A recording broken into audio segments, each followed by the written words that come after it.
میں 17 تاریخ کو یہاں پر آئی تھی، 18 تاریخ کو میں نے نکاح کرا اور میں اپنی مرضی سے آئی ہوں اور مجھے کسی نے اغوا نہیں کرا ہے۔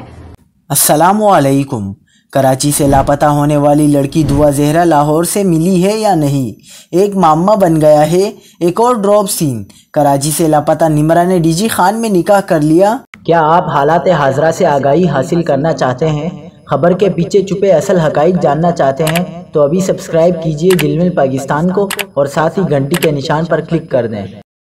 آپ کو بتاتے چلیں کہ D G operations Lahore doctor Abid Khan کا کہنا ہے کہ دعا زہرا کے پولیس کو ملنے کی خبروں میں صداقت نہیں ہے۔ دعا زہرا کی بازیابی کے بعد ہی اصل حقائق سامنے آئیں گے۔ کراچی سے لاپتہ دعا زہرا کا نکاح نامہ سامنے آ گیا جس میں اس کی عمر 18 سال بتائی گئی ہے۔ دوسری جانب کراچی ملیر سے لاپتہ ہونے والی دوسری لڑکی 16 سالہ نمرہ کا بھی پتہ چل گیا۔ لڑکی ڈیرہ غازی خان میں موجود ہے جہاں اس نے نکاح کر لیا۔